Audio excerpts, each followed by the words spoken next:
midterm test, integrated case analysis, and what? If you have a question for me, please let me know, and then of course the final answer. So these ones I'm actually assessing you. That's why these ones they are kind of later in the semester, because if I'm getting the feedback and I'm thinking we are not on the same page, then we will recalibrate. The other one there. Okay. Why does a business need vision and mission? Why do you need mission and vision in the business? And then why is it important to strategy decision making?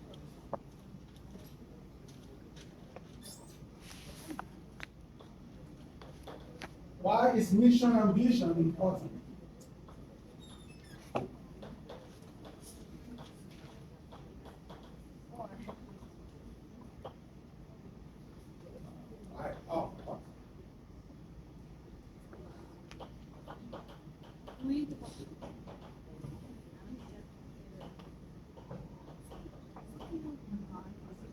Before we go into that, I just want to give you a brief format of our class. Okay? I'll do brief lectures.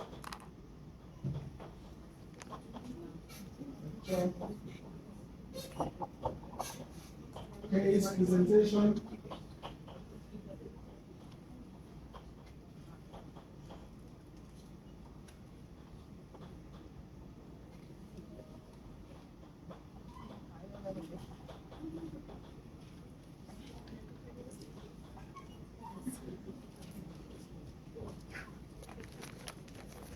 Okay. This one, the time is not time to run for my session. Okay? 20 minutes, 25 minutes for each, and then we're going to go. Let's go back to our question. Why is vision and mission, why are they important? Yes. So, mission is what the organization is all about, and vision is where they want to be after a few years. So why is that important? That is how we can strategize, to achieve the vision, we can strategize accordingly. Okay. And that is how we can create a pattern to get there. Okay. Thank you. Please. So that everyone in the organization is aligned with the company objectives. Okay. What else? Why else is vision and mission? Why is it important? Or why do you think it's important? Is it just something that we do to make ourselves feel cool? Please. Yeah, it helps the company kind of figure out what to do in terms of like resource allocation. Because if you have like a little project, your vision, what you're about, kind of helps you know if this is more important than this, and helps you like prioritize. Thank you. Prioritize. I think I should be writing this down, please. Professor, it provides a proper direction.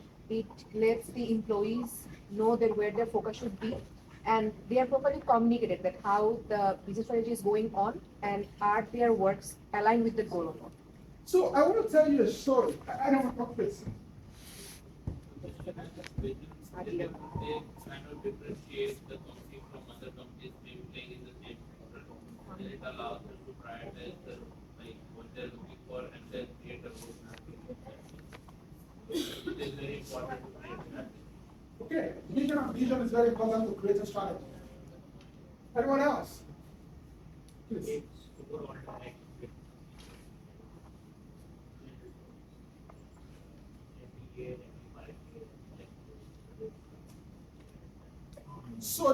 Thank you so much.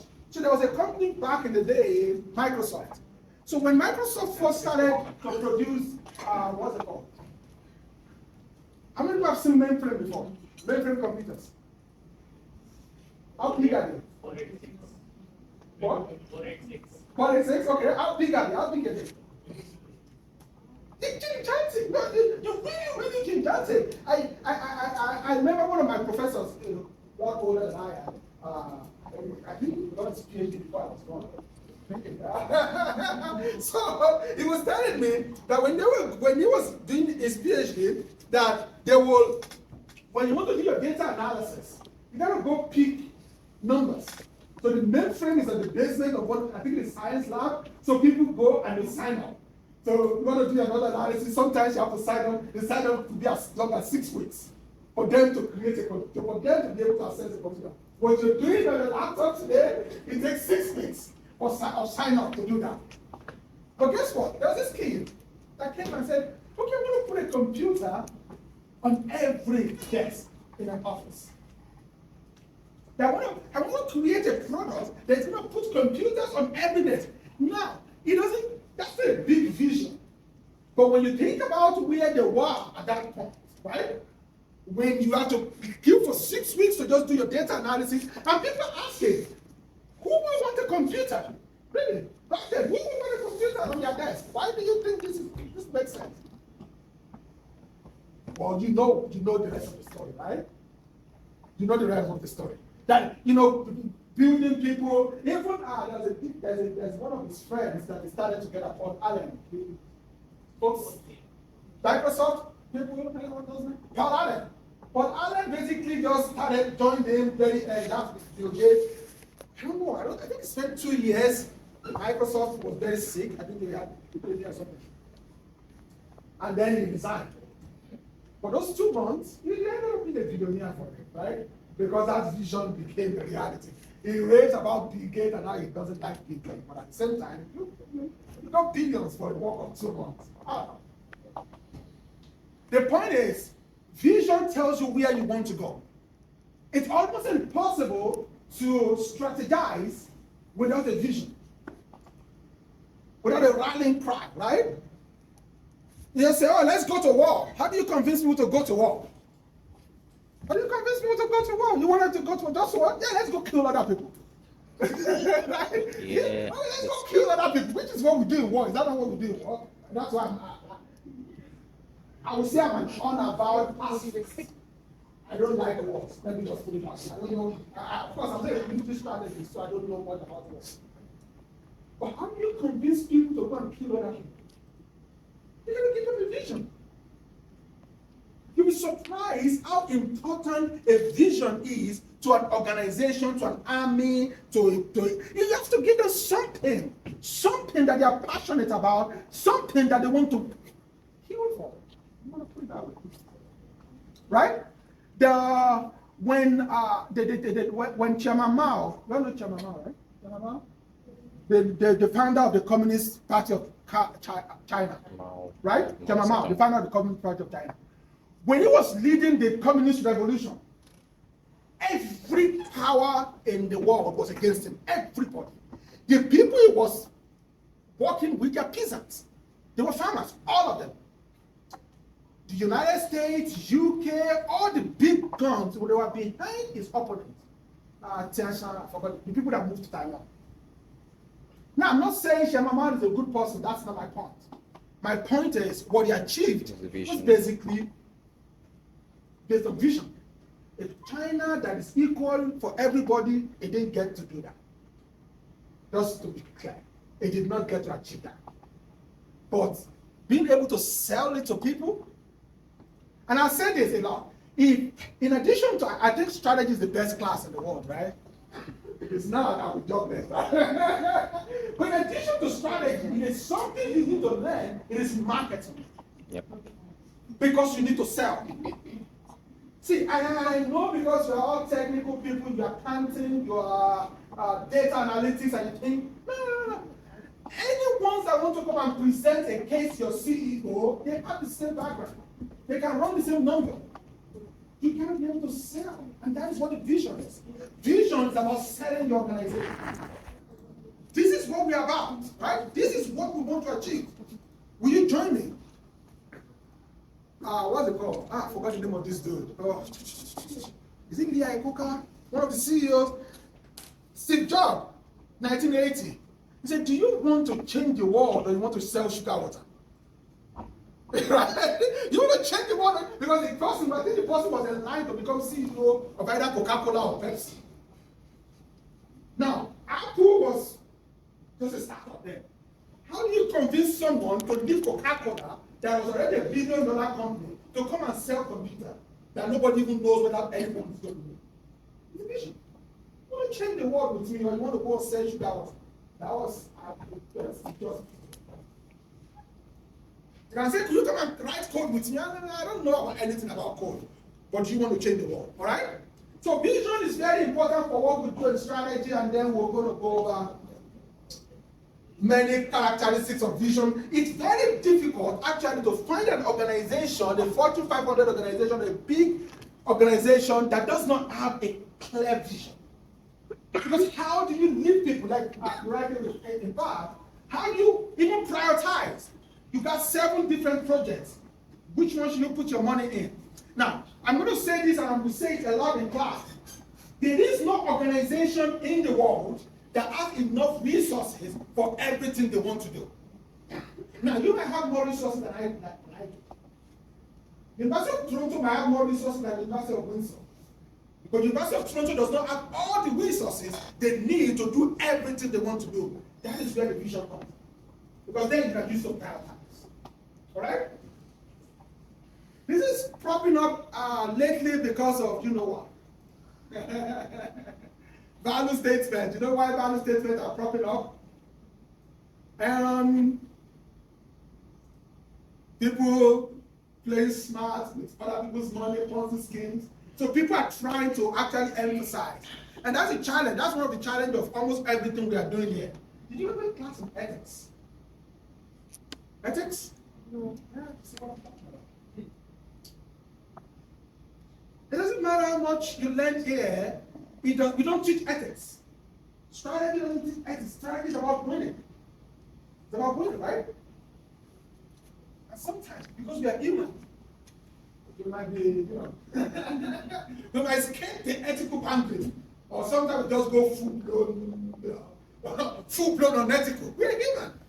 If I'm competing with you and you have something against me, why can't you use it? Right? So that's why there's an increasing more emphasis on value statement and things like that. Because we are learning increasingly that being an expert, knowing everything there is to know about finance, does not equip you with ethical value. Unfortunately, it doesn't. Some of the best people are people that can act, they know all the law, so they know how to. They know where to go that they won't be caught. They know the processes that they know, okay, this one reinforce this one and all that. So the value statement, I'm going to mention it. Unfortunately, I'm not ethics professor. Integrity, fairness, discipline, equal opportunity, etc.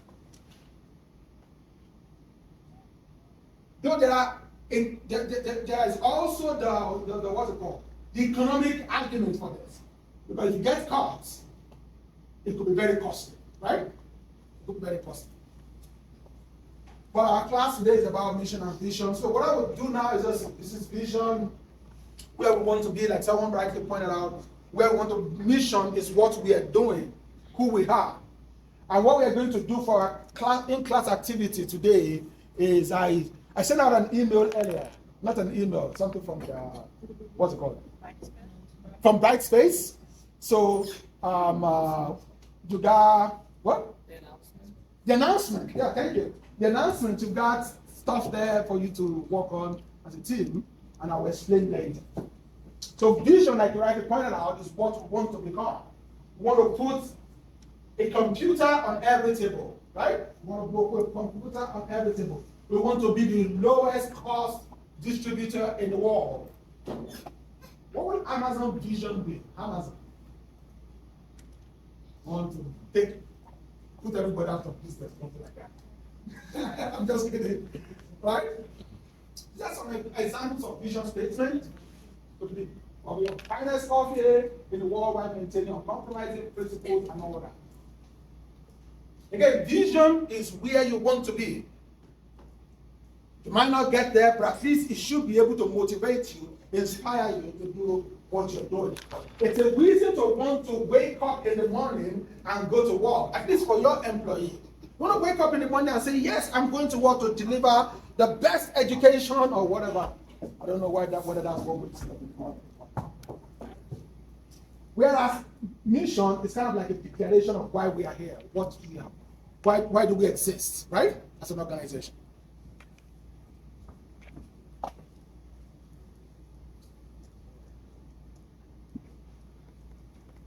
So what I want us to consider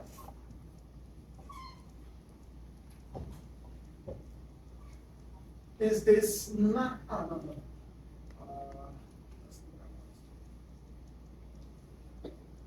Okay.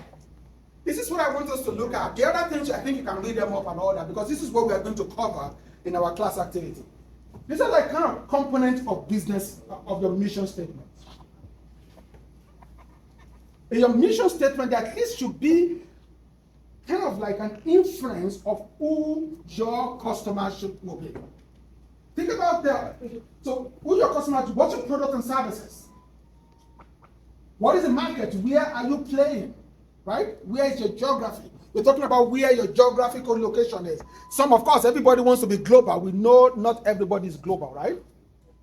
Technology, survival, growth, profitability. How are you going to be able to achieve that as an organization? Philosophy, the basis of your belief and value. Some people will call that paradigm. How do you view the world? How do you think value is created? And you see many organizations, successful organizations, with different philosophies. With different philosophies.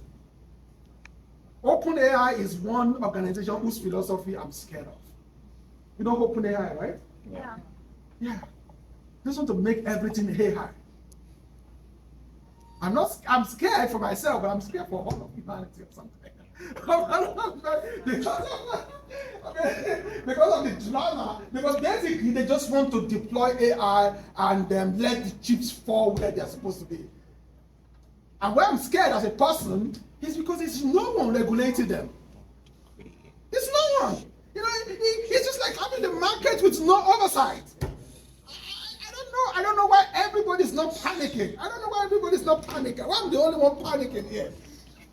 There's no one. This is a very, very powerful tool we're talking about. I make a joke when they said that the Russians they used Facebook and them and social media to rig the 2016 US election. I said, oh yeah. When they were selling Facebook, nobody told us it could be used to rig elections. Everybody's going to be talking about the good part. Oh, AI is going to do this. I'm more scared of what the bad things that people can do with AI. I'm really more scared about the bad things people can do with AI. Especially when there's no one regulating them.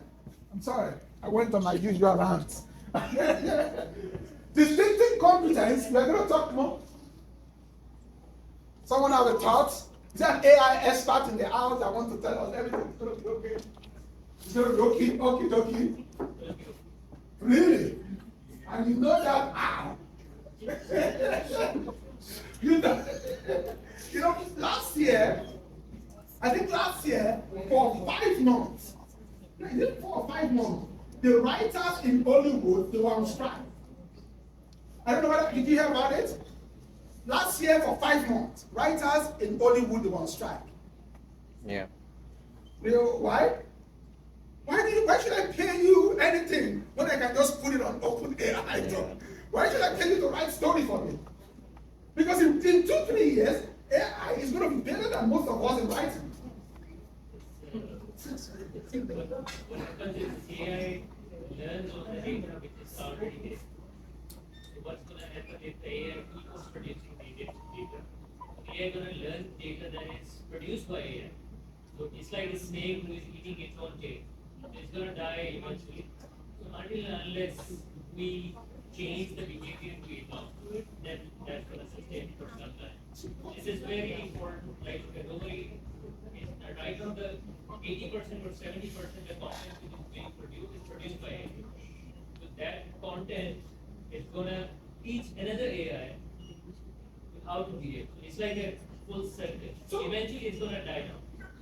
Almost all AI experts that I know agree that what we have now is rudimentary AI. Right? This is not advanced AI. What you are all scared of. What I'm scared of is advanced AI.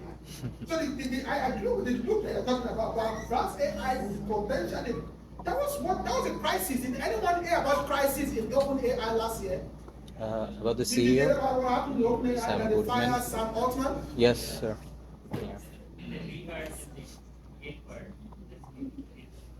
OpenAI, there's So one of lots my of friends works with Microsoft. So, Microsoft is the biggest investor in AI, right? In OpenAI. It's the biggest. They put them like everywhere. I said when they fired him, my friend was telling me that when they fired him, they fired him around on Friday. On Saturday, the board of Microsoft met. They decided to create a division in Microsoft for Sam Altman to come in. On Sunday, they all got an email that Sam Altman is coming to it. Because what is the challenge? The challenge is that this guy is one of the biggest players in AI, and Microsoft, if they did not do anything, Apple is going to snap it. Google is going to snap it. So they create, and then not just that, they said, this division that we are creating, anyone from OpenAI that wants to come to that division, they have an offer, we're going to match their salaries, stock option, everything. Well, I don't know. Me, I'm scared of AI, but I'm glad there are people that are more optimistic than I am. Distinctive competence, that's what you do, what differentiates you. And we're going to talk about that when we're talking about the internet environment. Public image, this is very, very important. This is very, very important.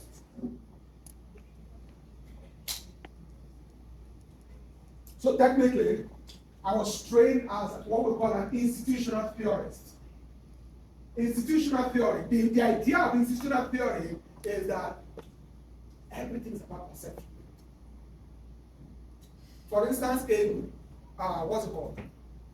In Silicon Valley, there are many organizations that have gone there to raise money for guns.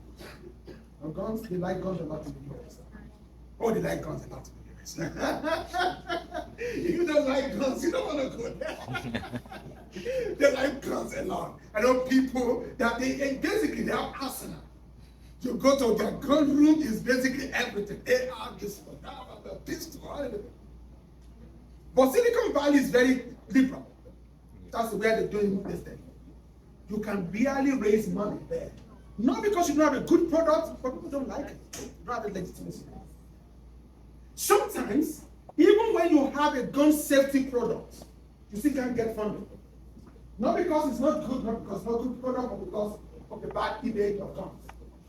So image is very important, and I want to talk about your employees. And basically, what we want to do when we're done with, when Team 1 is done with their presentation, which should be starting anytime soon, what we want to do for our class activity is to analyze the mission statement that I sent to you and to see what is missing. And then try to write a new mission statement for the company allocated to the team. And then we'll do a brief review after that, and that will be questions. So what I want you to do for your class activity is to analyze whether the mission statement that I sent to you contains all these 9 elements. You want to identify the 9 elements that are not there, and then you want to please. And most of these statements seem more like vision and mission statements. So it's a bit difficult to, but they're very short. Right? So you can. It's a bit difficult way to contain all the elements in one space. One way to do it is that you can Google it. Google their mission statement. But I gave you the organization already. All right? Because these are just like references. I think that's what I saw online as their mission statement. And the mission statement. Yeah, I think that's what I saw online, but you can confirm, right? Whether that's what it is for them. But we are not doing that yet. We are listening to Team 1 as they give us their presentation. Team 1, over to you. Questions. Team 1, let's go. You got 20 minutes. And please bring out your reflection papers. Team 1, over to you.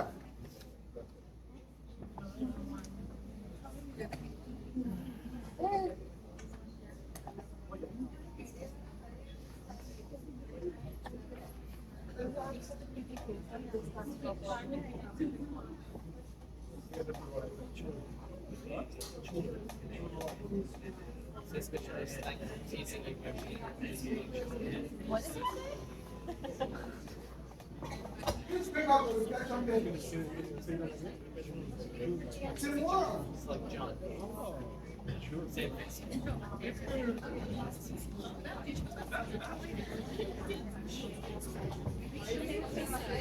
Please bring out the reflection paper, everyone.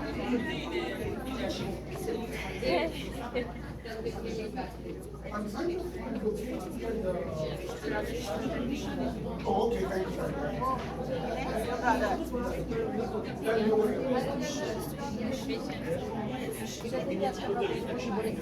You don't know what I'm going to show.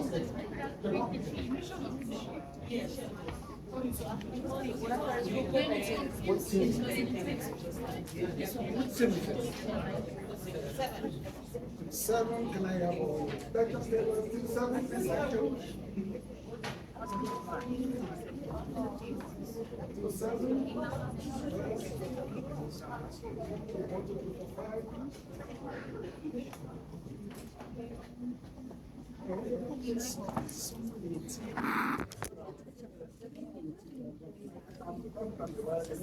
Team 5. Team 5. Try, fine.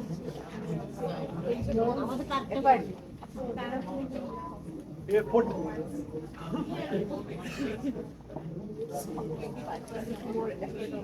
Yeah, 20 minutes.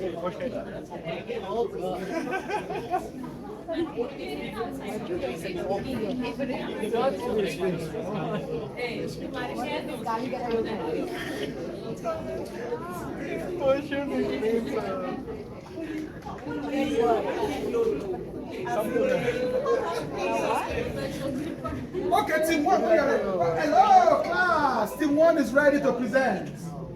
Please go ahead, team one. So, good afternoon, everyone. Today, we, the members of Team 1, are here to present our case on Lowe's companies. So, do you all know which is the number one or the number one player in the home improvement industry? So, our case is not about Lowe's, it's about the second player, which is the Lowe's Incorporation. So, I will give you a brief introduction about our case and the company and the industry of that company. Headquartered in North Carolina, Lowe's is the second largest home improvement store in the whole world. With Sir, mine is missing. I couldn't complete it in time, 2,365 so stores it's operating across North American and Australian regions. It has its maximum stores in the USA, followed by Canada, and then Mexico and Australia. Lowe's principal goal is to execute better than their competitors and make the process of improvement of their homes simple for its customers. In fall of 2018, Marvin Ellison replaced Robert Niblock due to his retirement and became the new CEO and president of Lowe's. Lowe's followed a functional organizational structure where the CEO is also the chairman of the board and the president. The primary customers of Lowe's during its initial period were builders. It later expanded in do-it-yourself customer segment too. It has engaged in both market development and market penetration strategy. The company operates 14 highly automated regional distribution centers in the US, with each facility serving around 120 stores. Lowe's is a very socially active company which focuses highly on sustainability by offering numerous solar power alternatives. They have installed recycling centers in over 1,700 stores and reduced its carbon footprints by installing over 3 million new energy-efficient fluorescent lamps in the store. Lowe's shareholders expect to see a 5% annual growth in both revenues and net income for the company. Lowe's needs a clear strategic plan to meet and hopefully exceed these expectations. Now, a brief introduction about the industry. The home improvement industry is a highly fragmented industry with 80% share being with Home Depot and Lowe's, and the rest 20% being divided into 5,000 small businesses. Lowe's stores are slightly larger than its biggest rival, Home Depot stores, having big aisles, signs, and better lighting. It also boasts of having up to 10,000 more products than Home Depot. Talking about the biggest competitor, Home Depot has approximately 3 times the market capitalization than Lowe's. Home Depot is growing by expanding its online business rather than its brick and mortar. Apart from Home Depot, it has several small competitors like True Value Company, Ace Hardware, and Walmart. Each company has its own strengths and weaknesses against it. Good afternoon, everyone. So, as my colleague has already introduced you about the organization we are presenting, which is the Lowe's, I would like to just give a brief introduction about the vision and mission of the organization. So, as a professor was just discussing with us that what's the vision, like it states that where we want to go, or it's all about selling your organization. So, in terms of the vision of this company, Lowe's, they want to be a customer valued home improvement solution at the lowest price for their customers. So does it satisfy the conditions for being a proper vision for a company? Yes, because it's also short and it's also tells us where the company want to go. In terms of mission, it's more about what's the business of the company is about and their reason for being. So here, the mission of Lowe's states that they want to provide excellent customer service and community service. Along with, they want to improve the home of their customers, and they also consider this as an investment in their future. So let's have a look at their activities, whether they are supporting their vision or mission. So Lowe's is already associated with over 7,000 vendors. So they have a large number of stakeholders for which they can work, and their stakeholders are continuously supplying the materials they need to run a sustainable business. And if we take a look at here, their supply chain financing strategy, the first one, which is the standardized payment terms, which means that they have a standardized payment system, how they want to pay to their stakeholders and on what terms. So it doesn't create any confusion and both the parties are happy. The second one is the incentive for buying an organization, for buying organizations, which means that the organizations which are buying the products from Lowe's, they are offering them some kind of incentives, like which could be discount or any other incentives. And the last one is the break even for suppliers, which means that in case their supplier are not able to make a profit, they will match the price so that their suppliers don't lose any money here. And in the mission statement of Lowe's, we can see that they have a commitment towards community service. So here, I won't go on all the awards they have achieved so far by doing so, but their recycling centers and their recycling program just emphasize on the fact towards their emphasis on sustainability, and also they have a volunteer program through which the employees of their company actively participate in the community volunteerism. Now, as we know about the company and their mission and mission, I would like to invite my next colleague to focus on the SWOT analysis. Thank you. So I'll be talking about the SWOT analysis, which is the most important part of this case. So for the SWOT analysis, the first thing is strength. So market presence. So as you know, Louise is the second largest market, the second largest market grabber, and they have recently expanded to USA, Canada, and Mexico. The second thing is their customer base. So every week they have like 17 million customers coming in, which is a very good thing because it helps them to upsell, their product, cross-sell their product, they can have so many customers, they can introduce new products. So which is a strength for them having such a base, such a good customer base. The third one is global expansion. So recently they expanded to the Mexican market, they moved to Canadian market, they moved to Australian market. So that's another strength, they're moving globally, like they had about 1,800 plus stores in US alone.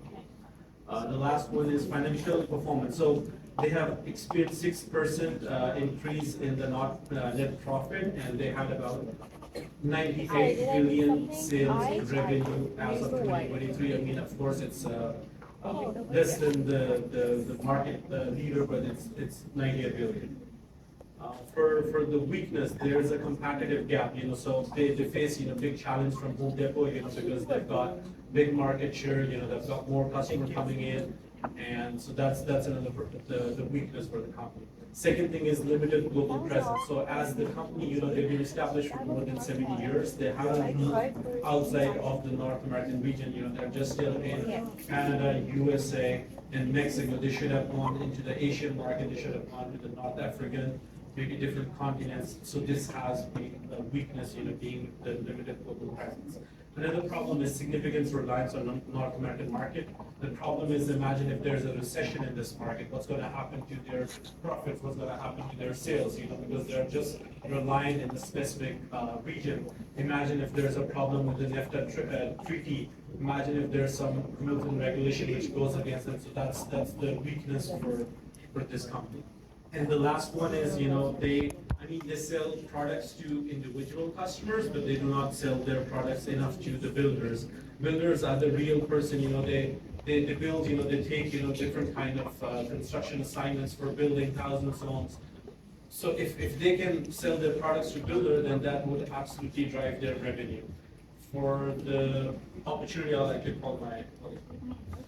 So I'm going to talk about the opportunities and the threats.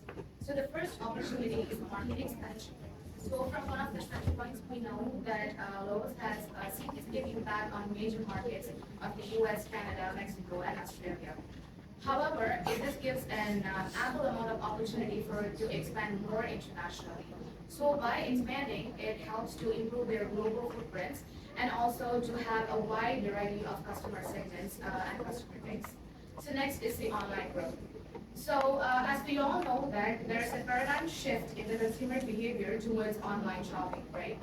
So by strategizing to enhance online services, faster deliveries, and reducing order fulfilling costs, so this gives them the opportunity to create a more seamless and efficient way of shopping for the consumers. So next is a strategic partnership. This is a very crucial thing for growth of an company. So collaborating with the key suppliers, manufacturers, and partners like the Lowe's Ventures with Australian Woolworths Limited and Sherwin-Williams, it helps to access new markets and products. But this not only helps them to have a wide product offerings, it also contributes to having a diversified business strategy. So next is a smart movement. So we all know that currently people are showing more interest in investing smart technologies and wanting to make their living space more smarter, right? So this gives Lowe the opportunity to use this trend and capitalize from it. So it has to align its products towards more smart technologies, and also there is an augmented reality for virtual home improvement planning to make it stand as an inventor in the market space. So next is a threat. One of the most obvious threat is the intense competition. So we know that Lowe's is still the number 2 in the industry, and it's facing a strong competition from Home Depot and other strong players such as Walmart, Ace Industries, and True Value. So next is the economic downturn. So this is vulnerable to economic downturn when the consumers don't want to decrease their spending on home improvement, and this can efficiently reduce the sale for us. So next is the supply chain disruptions. So being dependent on a global supply chain, it exposes Lowe's to potential disruptions due to multiple reasons, like geopolitical issues, trade disputes, or unforeseen events like natural disaster. So next is the evolving and ever-changing consumer preferences. So consumers can change the way they shop or change the person that they're shopping on or their retailers, right? So it's important to stay on tune with the current trend and to know the consumer preferences to be on top of the game.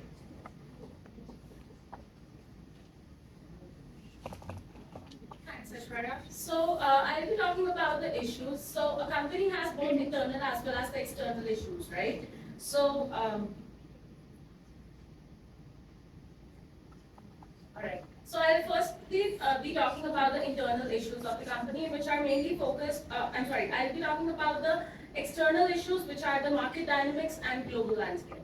So first is the market competition. As my colleague just mentioned, that Lowe's is at the second most number in the industry, right? So it's facing an intense rivalry with major competitors like Home Depot, True Value, and Ace Hardware. Also, despite a 5.54% increase in revenues, sustaining or expanding market share necessitates strategic initiatives. And this could involve targeted marketing campaigns, improved product offerings, or entering the untapped market segments that they haven't explored yet. Second is the economic sensitivity. So the 6.24% rise in the cost of goods sold, as we just looked at the financial numbers in the case study, it indicates that there is a vulnerability to economic fluctuations, especially in the housing market. And a detailed analysis of cost structures and potential mitigating strategies will be crucial if the company can do and indulge more into that. Secondly, coming on the dependency on consumer spending for home improvement projects that people are taking up, and this underscores the need for adaptive strategies during the economic downturns. The third main issue, that is global expansion. As one of my colleagues mentioned, that Lowe's is restrained to the the American continent, right? So there's a limited international presence, despite that they have a 10% increase in their total revenues. And I would say that there's a significant rise in their goodwill in the balance sheet, which necessitates an exploration on the specific areas that drives that increase. And if we align the goodwill with the successful global expansion strategies, it will be a vital thing for their sustained growth. So this can be an opportunity that is a real issue for the company at the moment. Now let me go through the internal issues that the company is facing. This case is in about 2017-18, right? So these are the issues that were at that point of time internally within the company. So first one is financial management. As I told that we looked at the numbers, finances of the case. So there was a 13% decline in retained earnings. Now retained earnings discusses about the dividends, stock buybacks, and strategic investments. So the company there is a question about the balance between the dividends, buybacks, and strategic investments. Then the next one is pro-customer focus. So there's a low percentage of professional customers compared to industry standards. So there is a need for strategies that create to bridge the gap in between professional customer engagement, which will enhance the Lowe's customer positioning in the market. Next issue is digital transformation. The 4.21% increase in gross profit due to improved operational efficiency showcases the positive impact of e-commerce, but there can be an in-depth exploration of ongoing and future investments in digital platforms. The last one is operational efficiency. The challenge of maintaining the operational efficiency in a vast store network, despite a 1.23% increase in operating expenses, identifying operational bottlenecks and cost-effective measures is pivotal for sustained growth. So we have some recommendations to combat these issues. My colleague will be talking about them. Thank you. To address the issue of market competition, what we can do is we can tailor our offering to professional customers, to contractors, to make sure that we grab them as much as we can. Because we know, as per the data, we are only exploring 30% of what we could. So 30% of revenue generated are professional builders. So we can extend that number, and that will pull in more money towards our revenue. So for doing that, we'll optimize our supply chain, we'll better our inventory management for make more product availability. And then we can pursue some targeted mergers and acquisition to make sure that we are reaching every market possible, because our presence are very low. So we need to work on that as well. Then to mitigate the economic sensitivity, we need to expand private labeling offerings. As the cost of our good produced is going up, we need to make sure we have third-party contractors. We need to make sure that product they are producing is of good quality, and then we need to move it forward. So that way we can save more money. And then we can make flexible merchandising plan as well.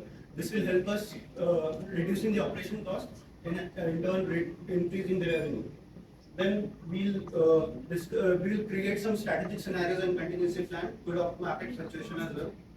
Then talking about global expansion strategy, we'll have to thoroughly read the market, do analysis around it to make sure that we can go on international market and create a growth economy around it. And creating a joint venture is one thing that we can do. As it is mentioned in the case, we are doing a venture with Sherwin-Williams in a market. We can look for companies who are expert in their local area and who are very much catering a very specific group of people. That way we can reach to more people and we can increase our customer base. Talking about the recommendation of the operational strategy challenges. So for financial issues, we can refine our financial strategy. We can set an optimal investment rates. We need to make sure that we are putting out some money for dividends and then keeping some to reinvest so that we won't be low in cash. Then to attract more customers, we need to have loyalty programs. A lot of, Walmart, they have a loyalty program. They have this card wherein they offer more. The more you buy, the more you get points. So we need to come up with some sort of plan wherein we can give more discounts and services to people who are frequent buyers. And then develop good in-store experiences, because in today's market, if you want to sell a product, you need to give them experience. Alongside a product, you need to give them experience. This service is really important. So that is one thing that we should do. Again, accelerating digital transformation. We are transforming, the whole world is transforming. Everybody wants to sit at home, see a product and buy it online. Nobody want to take that pain to go to a store, look for the product, and then maybe decide upon what to buy, what not to buy. So we need to accelerate on that part, maybe set up a good leadership wherein the focus is on e-commerce and digital strategy. And in order to do so, we need to robust our online order and pick up in store and delivery options as well. And to drive, the last point is to drive supply chain efficiencies. To do that, we need to leverage our distribution centers. We need to open more distribution centers as compared to what we have. Rather than opening a store itself, we need to have some distribution centers which can cater to those area, to people in those areas. And then optimizing inventory management through demand forecasting and automatic replenishment. A lot of this can be addressed by AI as well, because they can predict what is needed in near future. So yeah, that's about it from our end, and thank you. Thank you so much, Simon. You did a very good job. Can I have your question paper? Thank you. Okay, so let's go to the class activity. You know your team. If you think I didn't capture the mission statement for your organization very well, you can go online and check. That was what I did. I found online.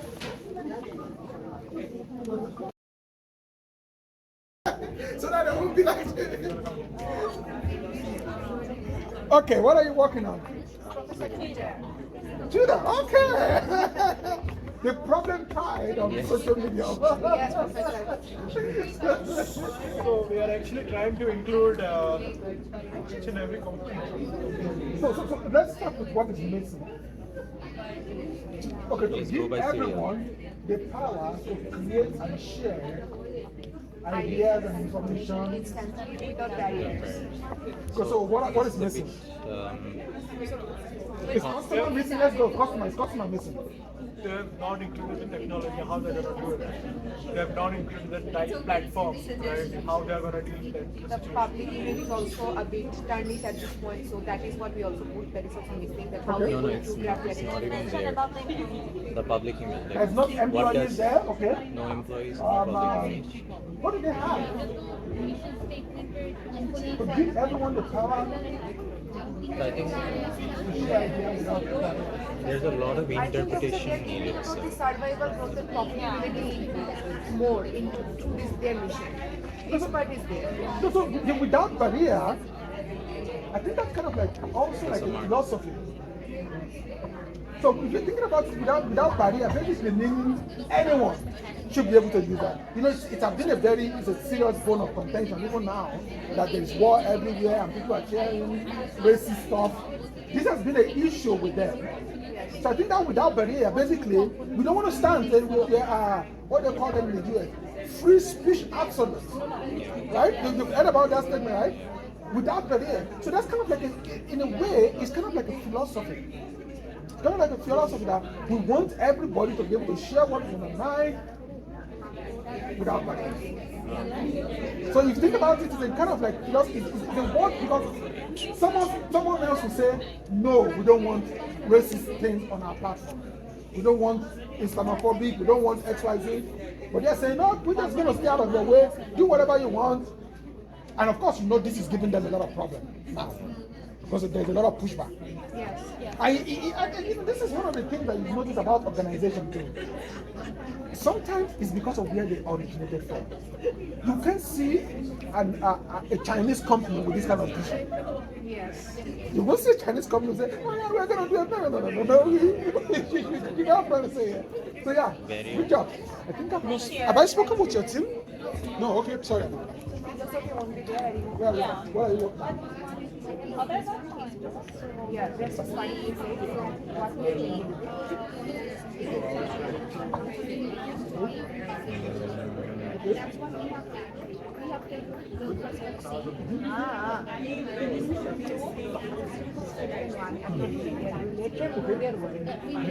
Is this public imagine? Okay. Thank you. Good job. I think there's a team there I've not spoken with. Oh, how do I get there? Yes, Professor. Sorry.